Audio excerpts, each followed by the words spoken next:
light slowly fades into dust. A transformation begins. A group of young kids arrive in the clearing, searching for the last bit of food before heading home for the night.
Welcome to the creatures of the night. Hello everybody, good evening, and welcome. Welcome to the night safari. My name is Chloe, and tonight I'll be a wildlife guide as well as photographer. My friends and I want to take all of you on a journey to see some animals that you might have never seen before. Earlier, you guys met Bima and Samudra, our learned pigs. Now before we begin our adventure, I have two very simple reminders for all of you. Firstly, here at the night safari, most of our animals are nocturnal, so bright lights and sudden flashes can startle and harm them. So please be reminded to switch off the flash functions on your camera devices. Secondly, as animals might be coming out from all over this amphitheater, please be reminded to remain in your seats. Do not sit on our staircases, do not stand up, do not reach for our animals, and do not offer your children to our animals. Can we do that? Alright, I have one final question for all of you. Are you guys ready to meet our remarkable animals tonight?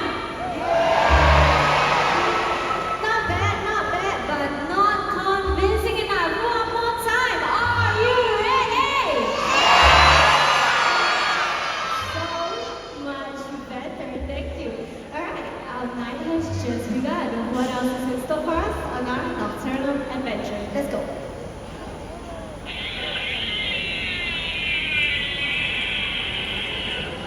Do you guys hear that? Everyone!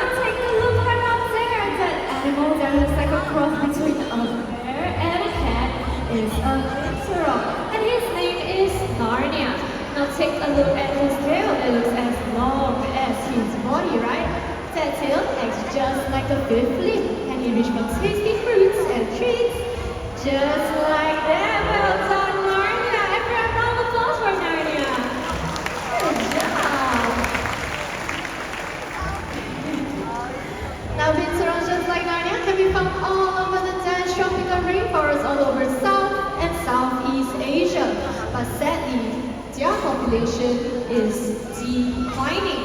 Deforestation is taking away their homes. So no tall healthy trees means no more binturongs. And you might be wondering, why do we need binturongs? Well, binturongs have to eat fruits, disperse seeds, and help healthy forests to grow.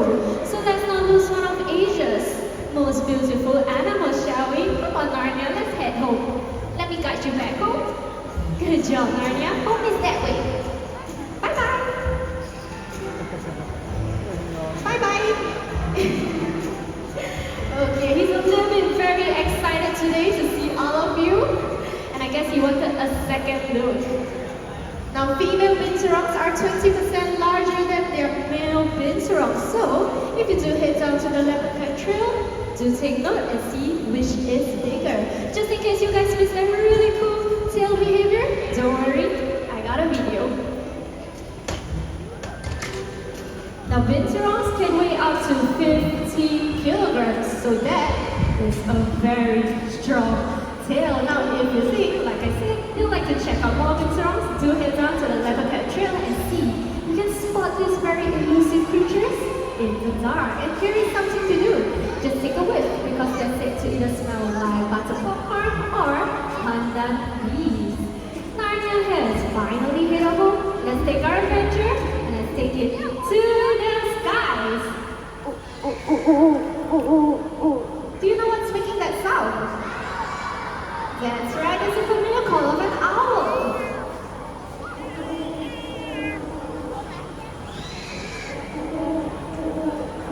But from where exactly? Somewhere like up there now, somewhere there, over there? These birds are often heard but rarely seen. That's a very loud call. Hey, Jaren! Everyone, this is Jaren. Let's say hi, Jaren. Hello everybody, hi Chloe. Hello, Jaren. I'm sure you know who was making all that noise. Who? Okay, yeah. I know who's making that sound. Right now, everyone, that sound was coming from Midnight, and she's one of our Malay fish owls. And she is There. No, that's a picture, Chloe. Oh, okay. She's in the crowd. In the crowd? In the crowd. Okay, she is right over there. Wait. Oh, right up there, everybody. Midnight on Malay fish owl with our trainer, Big King. Hello, Midnight. Hello, Big King. Alright. Now, while Big King is getting comfortable all the way down here, Malay fish owls love hunting their water beds, and they wait there very patiently for their prey to swim by.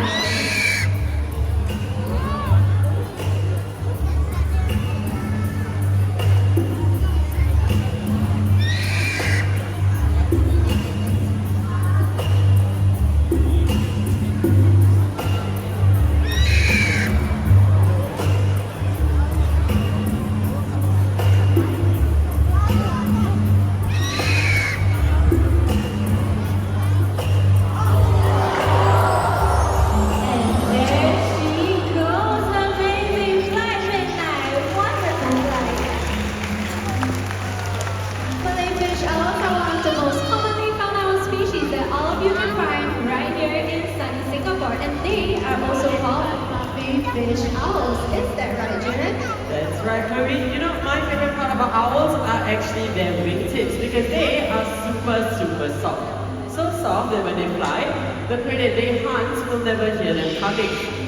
Okay, and this is why owls, they're also often called the friends of farmers, because they help to keep the rodent population down. I think Midnight agrees with that. Alright, that's all the time we have for Jaren and Midnight. Let's give them a round of applause. Thank you, Jaren. Thank you, Midnight. Bye-bye. Bye! On the topic of owls, there is something else about them that really fascinates me, and it's the way they look around. So I'm gonna invite another bird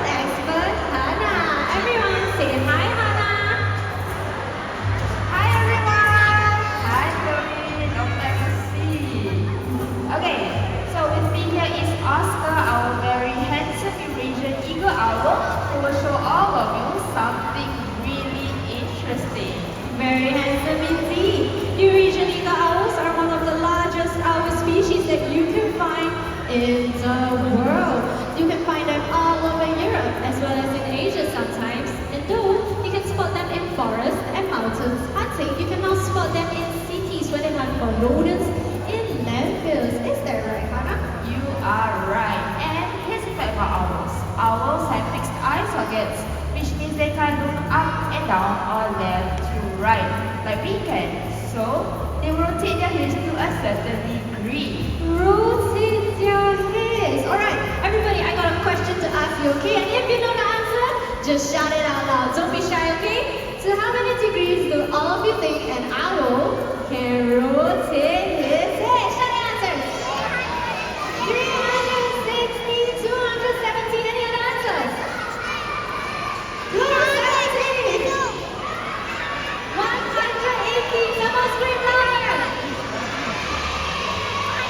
270, any answers from over here?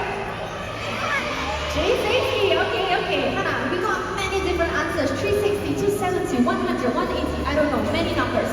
But what's the correct answer? Alright, to find out, focus your eyes on Oscar. Alright, all eyes on Oscar.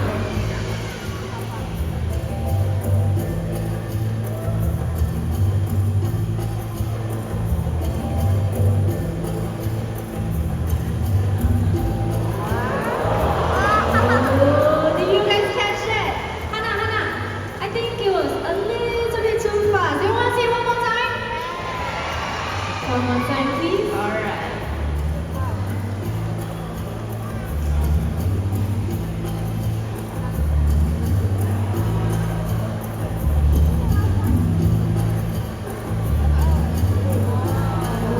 Ooh, check that out.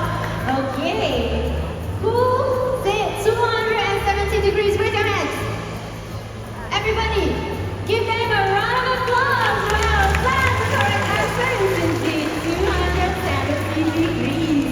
Now, the reason as to why owls are able to do this is because they have double the amount of neck vertebrae compared to us. We only have 7, while they have a stunning 14. And I think they are ready to head home. Let's all say bye-bye. Bye-bye. Just in case you guys missed a really cool head turn, don't worry, I'm a photographer, so I got a video.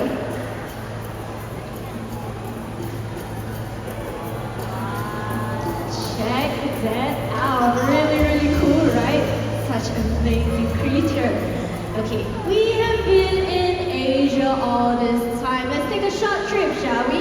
Let's take it all the way to the continent of Africa. In the savannas lives this very special creature called a serval. And you're about to meet my safari's very own serval, Lenka.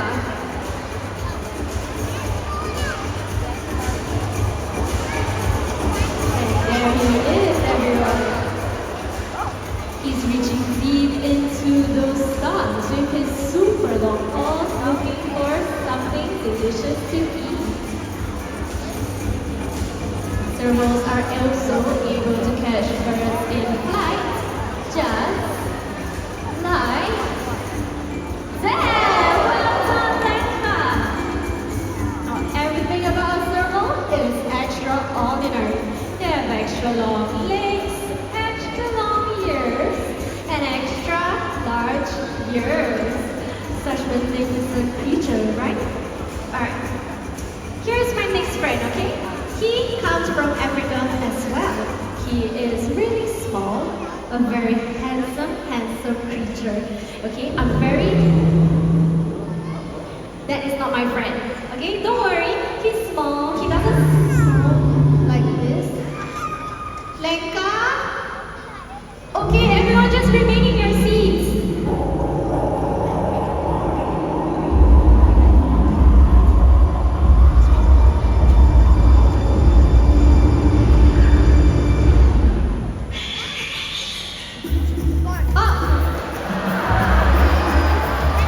Everyone, this is just Foxtrot, our tiny little bundle of practically fennec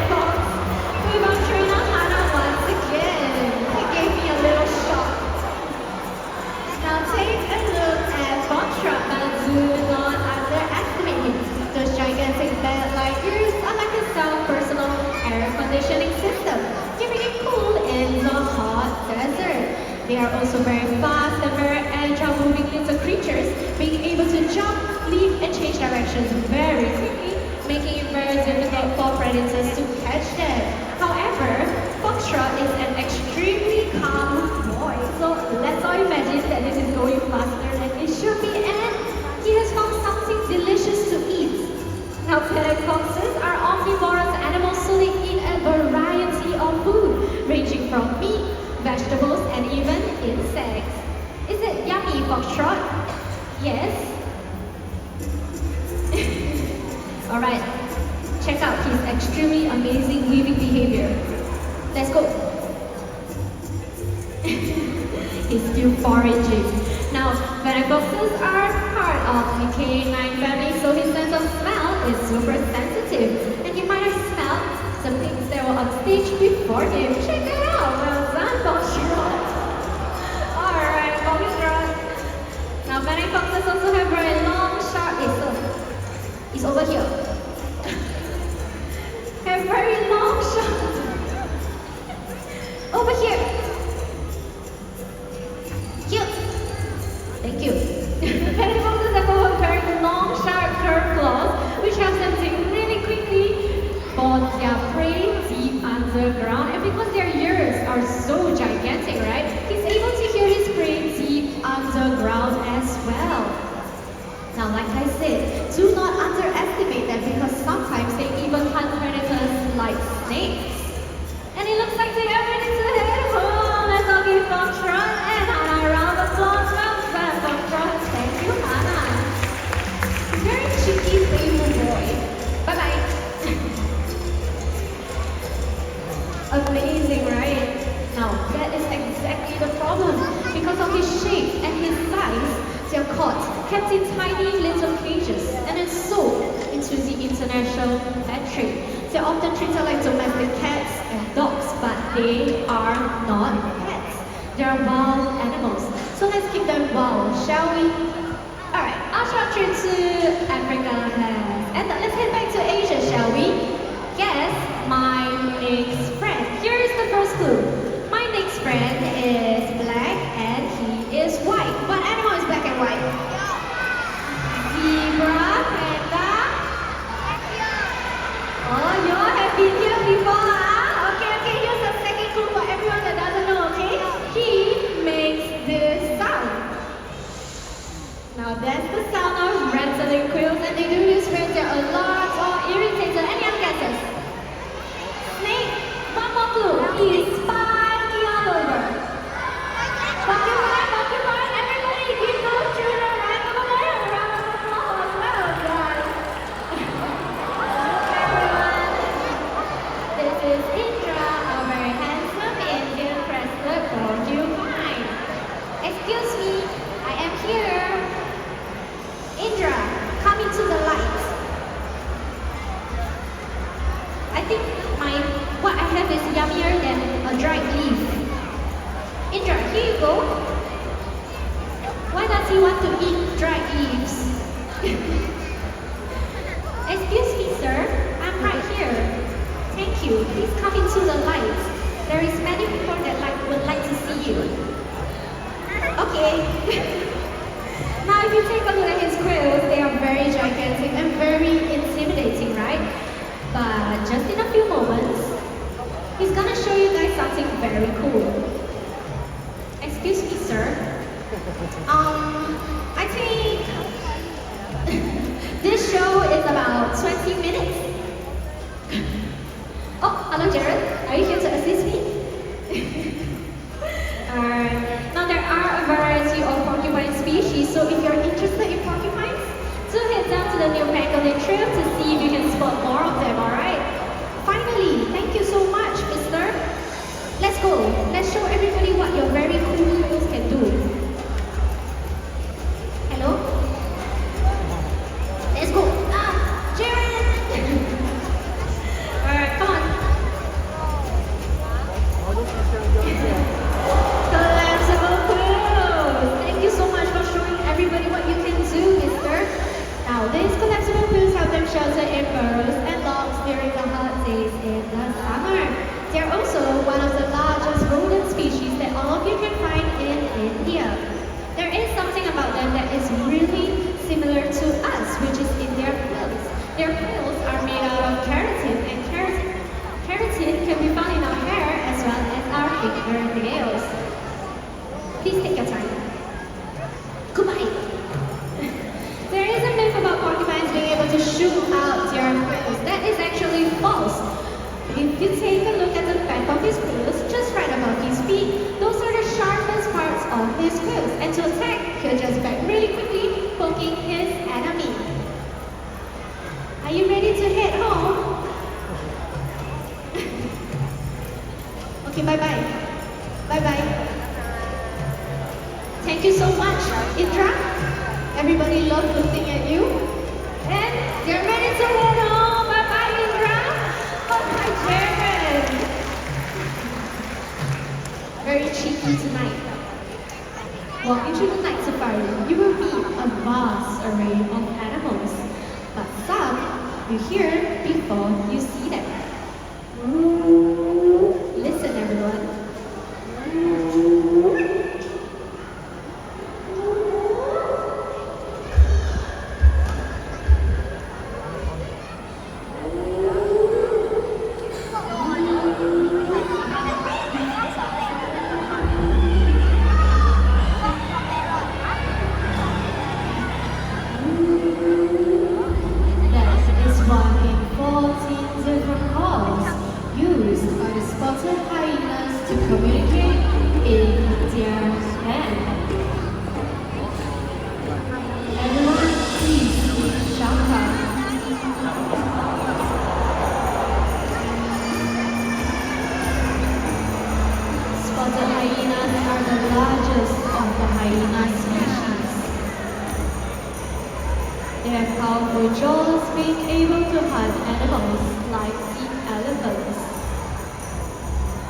Their jaws are so powerful that they are able to crush the bones of the elephants as well.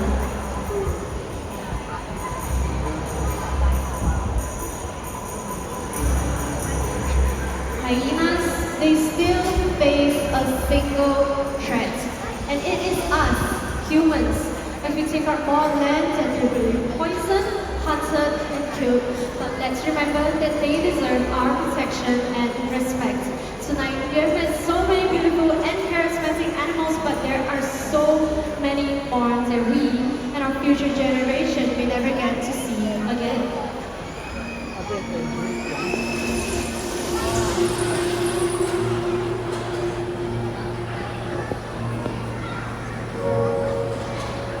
The animals you met tonight and countless others share this planet with us.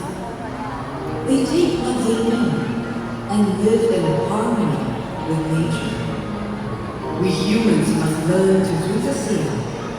We all have only one home, Earth.